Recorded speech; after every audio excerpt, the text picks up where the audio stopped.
कहाँ जा रही हो रोमैसा? कहाँ जा रही हो, जल्दी से बताओ। दादी।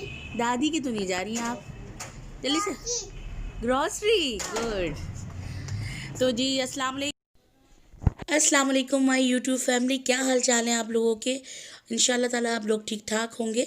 बहुत बहुत बहुत दिनों बाद मैं अपना कोई व्लॉग लेकर आई हूँ। कुछ प्रॉब्लम्स थी जिनकी वजह से मैं नहीं आई थी। मेरा नेट जो है वो ख़राब हो गया था, कुछ तार वगैरह टूट गए थे जिसकी वजह से नेट नहीं आ पा रहा था और कंप्लेन की। अब जाके कंप्लेन जो है ठीक हुई है, तो मैं आप लोगों के साथ अपने व्लॉग लेकर हाजिर हुई हूँ। यहाँ जी मैं बैग मार्ट आई थी ग्रॉसरी करने। जो ग्रॉसरी थी तो मैंने सोचा कि चलो आप लोगों के साथ शेयर कर लूँ और एक व्लॉग भी हो जाएगा और एक आपसे राब्ते का ज़रिया भी हो जाएगा। तो जी यहाँ जो मैं ग्रॉसरी कर रही थी तो कुछ सर्दी के हिसाब से चीज़ें लेनी थी, जैसे कॉफ़ी वगैरह थी और जो घर की किचन की एसेसरीज़ वगैरह होती हैं वो मुझे कर लेनी थी। तो यहाँ मैं बैग मार्ट इसलिए आई थी कि यहाँ रश भी कम बहुत कम था और जो है दाऊद में तो बहुत ज़्यादा रश होता है। वैसे मैं अमूमन दाऊद से ही करती हूँ, लेकिन यहाँ मुझे बहुत इजी लगा और अच्छी चीज़ें थी और कम रेट्स में थी। अगर आप लोगों को भी मतलब ग्रॉसरी करनी हो और रश भी नहीं होता और स्पेस भी काफ़ी थी और चीज़ें भी सारी मौजूद थी, ये नहीं था कि ये चीज़ ख़त्म हो गई, तो आप लोग ज़रूर बैग मार्ट आइएगा। मैं कोई ये पब्लिसिटी नहीं करी, बस अपना एक एक्सपीरियंस आप लोगों के साथ शेयर कर रही हूँ कि मुझे यहाँ पर ग्रॉसरी करना बहुत इजी लगा और चीज़ें भी बहुत अच्छी थी। और जिसकी अगर आप लोगों को भी मतलब कन्वीनियंट के साथ ग्रॉसरी करनी है तो बिग मार्ट आ जाइएगा। ये अपना एक्सपीरियंस मैंने आपके साथ शेयर किया था। हाँ जी, एक चीज़ मुझे जो यहाँ पर फ़ील हुई, बल्कि दाऊद मार्ट पे भी जो फ़ील हुई, कि यहाँ पर वेजिटेबल्स जो हैं वो बिल्कुल फ्रेश नहीं होती। और मैं आप लोगों को यही रिकमेंड करूँगी कि अगर आप लोग वेजिटेबल्स लेते हैं तो मार्ट से बिल्कुल ना लें।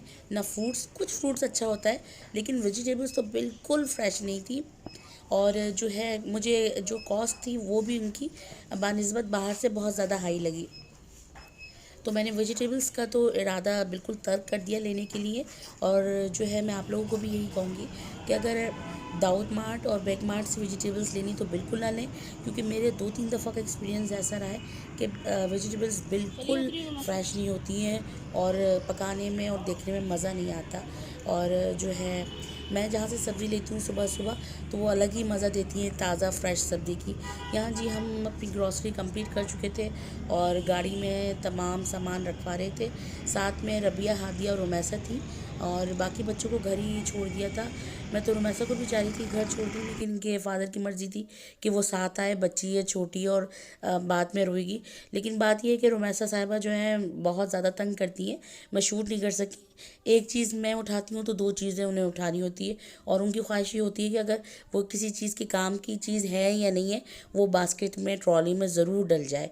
यहाँ घर आ गए थे हम लोग और जो है ये जो ग्रॉसरी की थी उसका सामान मैंने लाउंज में ला के रख दिया था। अब मसला ये था कि जो सामान था उसको जल्द से जल्द ठिकाने पे पहुंचाना था, यानी कि इसके प्रॉपर प्लेस पर जगह पे रखना था, वरना रुमैसा साहिबा पूरे शॉपर्स खोल कर डाल देती हैं और जो चीज़ें वो उनको खोलने का बहुत शौक़ है। तो वैसे ये कह रहे थे कि बच्चे सब ऐसे ही करते हैं, तुम ज़्यादा पैनिक हो जाती हो।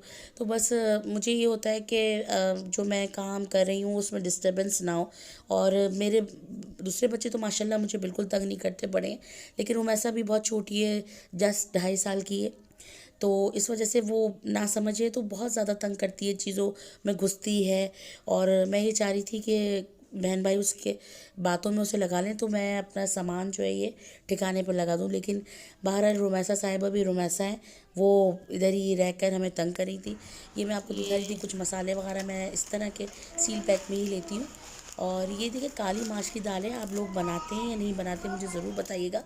मैंने फ़र्स्ट टाइम ली है और मैंने बताऊँगी आपको बना के कैसी बनी थी ये। आम माश की दाल तो हम यूज़ करते हैं, लेकिन ये काली माश की दाल है। यहाँ मैंने नमक वगैरह बच्चों ये दिखा रहे थे कि मॉम ये दिखा दें, ये ब्लीच है और कपड़े वाइट कपड़ों के लिए ब्लीच बहुत बेहतरीन होती है और मैं लिक्विड में ही नील इस्तेमाल करती हूँ। ये हार्पिक था और वॉशरूम वगैरह के लिए बहुत बहुत बेहतरीन रहता है। आप लोग आंखें बंद करके ये हार्पिक ख़रीद लीजिए। और ये जो है लेमन मैक्स भी बहुत अच्छा रहता है। चिकनाई कैसी भी हो बहुत ज़बरदस्त तरीके से चिकनाई को काट के आपके बर्तनों को साफ़ कर लेता है। फिर मैं आपसे कह रही हूँ, ये कोई मैं पब्लिसिटी नहीं कर रही, ये सिर्फ़ और सिर्फ मैं अपने एक्सपीरियंस शेयर कर रही हूँ ताकि आप लोगों को भी इससे फ़ायदा उठा सकें और आप लोगों के काम आ सके। ये स्वीट कॉर्न जो है मैं लेती हूँ ज़रूर डिब्बे के, और जो है ये सूप वगैरह के लिए बहुत बेहतरीन होते हैं। कभी कभी सैलेड के लिए भी यूज़ कर लेती हूँ। आप लोग जो है स्वीट कॉर्न्स अगर इस्तेमाल करना चाहें तो मतलब डिब्बों के ज़रूर इस्तेमाल कीजिएगा, अच्छे रहते हैं। और ये कंडेंस मिल्क मीठे के लिए काम आ ही जाता है, रख लेती हूँ। और स्पेगेटी, मैक्रोनी, चेडर चीज़ स्लाइस वगैरह ये सब मैंने लिए थे ताकि जो है ये जो एडम्स की मोज़रेला और चेडर चीज़ मैं आपको दिखा रही हूँ, ये पिज़्ज़ा बनने के लिए जो है वो बहुत बेहतरीन होती है। और ये रोमैसा साहिबा शैम्पू लेके खड़ी हो गई हैं कि ये दोनों शैम्पू मेरे हैं और मुझे मेरे वॉशरूम में रख दीजिए। यहाँ जी पॉपकॉर्न मैंने लिए थे तो बच्चे कह रहे थे कि बना दें, तो मैं वही कह रही थी कि भाई प्लीज़ अभी तो बहुत थकी हुई आई हूँ, सामान रख जाए तो फिर देखते हैं। और ये सर्फ एक्सेल में यूज़ करती हूँ कपड़े धोने के लिए, अच्छा डिटर्जेंट है। आप लोगों का एक्सपीरियंस कैसा है सर्फ एक्सेल के बारे में मुझे ज़रूर कमेंट कीजिएगा, ज़रूर बताइएगा। और जो है देखिए जी, यहाँ पर जो है मैं तमाम सामान आप देखिए आहिस्ता आहिस्ता कम होता जा रहा है, जो मैं ठिकाने पे पहुँचाते जा रही हूँ। ये देखिए मैंने सामान जो है कुछ ठिकाने पे रख दिया है और जो है ज़रूरत के तहत जो मैं निकालती रहूँगी। और कुछ सामान मैंने किचन में रखा है।